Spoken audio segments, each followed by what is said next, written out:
Personal log, Desiree Shaw. Stardate 95621.16.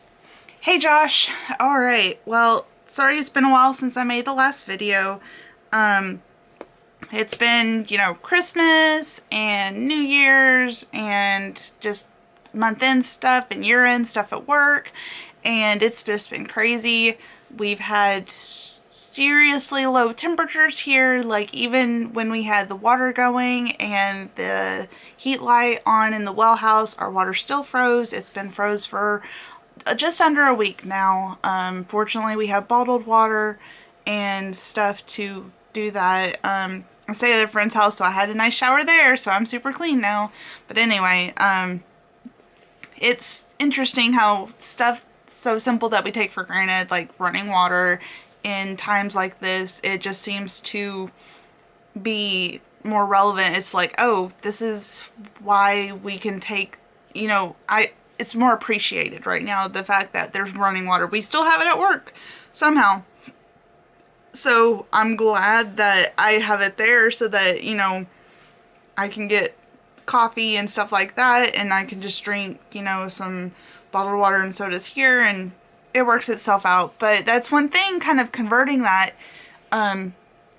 with like in D&D, not all places have running water in the system. A lot of times we're used to our modern conveniences, and so, we'll kind of integrate that, but sometimes DMs or dungeon masters will not have that as an option. So like in one of the guys in his world, if you drank water without boiling it first, then you had a higher risk of having diseases and stuff like that, or you would get sick, and it was just not fun if you forgot. So that's part of why they did a more Renaissance era and had it to where more of like the ales and stuff was basically just a little bit of alcohol in the water, enough to kill the bacteria and stuff so you wouldn't get sick. So that's kind of an element that a DM has an opportunity to either bring in modern conveniences just so that we don't have to worry about it, or to keep that element of the medieval Renaissance-y era that a lot of the campaigns take place in. And so it just, that kind of depends, but us not having water just kind of really gave me inspiration to make the video. I've been kind of putting it off because I haven't been able to articulate what my favorite class is. And it kind of depends on which character I'm really feeling at the time. I've played everything from a very dumb fighter. She was a lot of fun to play, but her intelligence was like 8. Now, mind you, the average in this particular campaign was 12. And so she basically had the concept of fire is hot, so I don't need to touch it, but it's pretty. And so I want to get close to it and want to touch it, but it's hot. So it's like, because she had a decent amount of wisdom, which is what gives you the basically it's common sense versus intelligence. I don't know. It's hard to explain, but that's kind of how she was. I would say she was an excellent fighter, but I don't always roll the greatest. And so there is a lot of times really bad stuff happened. We had a hoot with it though, but although I played, she was just a straight up fighter, and then something happened and she became a monk, and things went interesting from there as well. But that's kind of part of having a campaign, and part of D&D is kind of growing your character and kind of growing with them. And she was one of my longest running ones. Her name was Ingrid, and like I said, she was a lot of fun. But I've also played rogues, and I've played bards and rangers and clerics, and I've played most of the classes so far. And I think one of my favorites, oh, and I have played wizard and sorcerer also. So I've had both the fighting and the magical elements of them. I've had the healing element with the cleric. I haven't played a paladin yet. although I have rolled one up just in case. I'm working on kind of some particulars of it. I think I'm going to incorporate more into my campaign with that.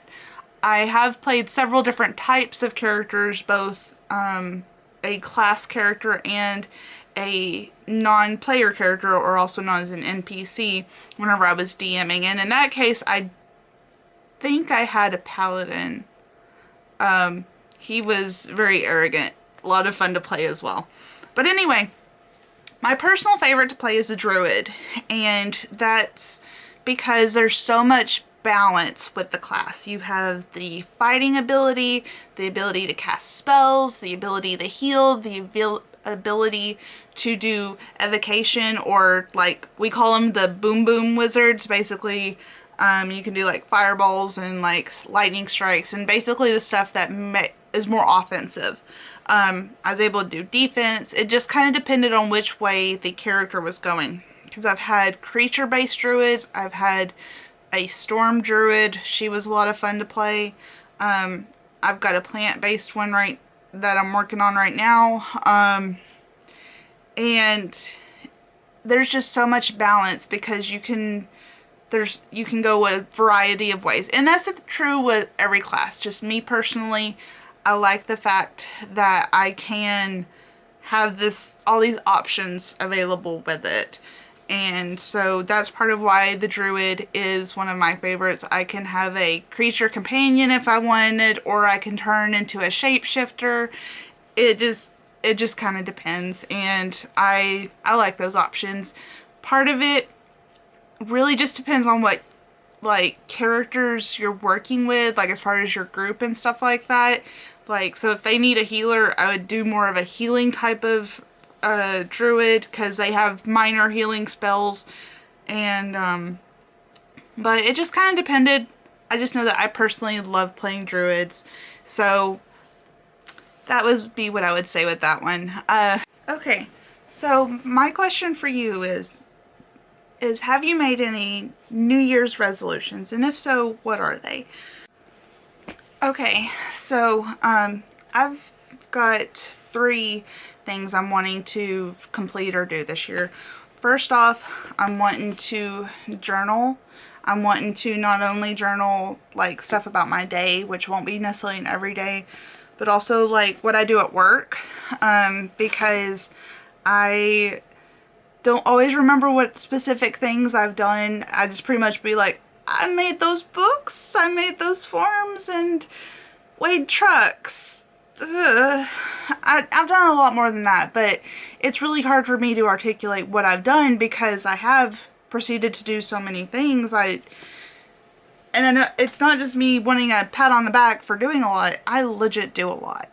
Another thing I'm wanting to do is I'm wanting to read some more. I've not necessarily put books down per se, but I've not been as consistent in reading.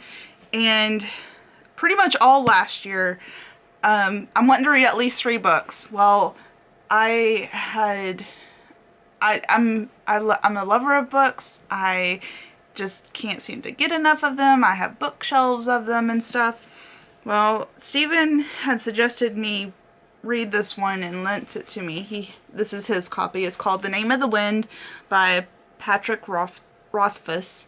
And so I'm just barely into it, and apparently you have to get a little over a quarter of the way through before it starts getting good. According to him, it's like chapter 22 or something. It reminds me of the very beginning of a D&D campaign session, and it's not bad. It's just there's so much character backlog that unless you're working it in your mind as to do it, it's really it's not hard to get in somebody else's character, but it takes a little while to do so, if that makes sense.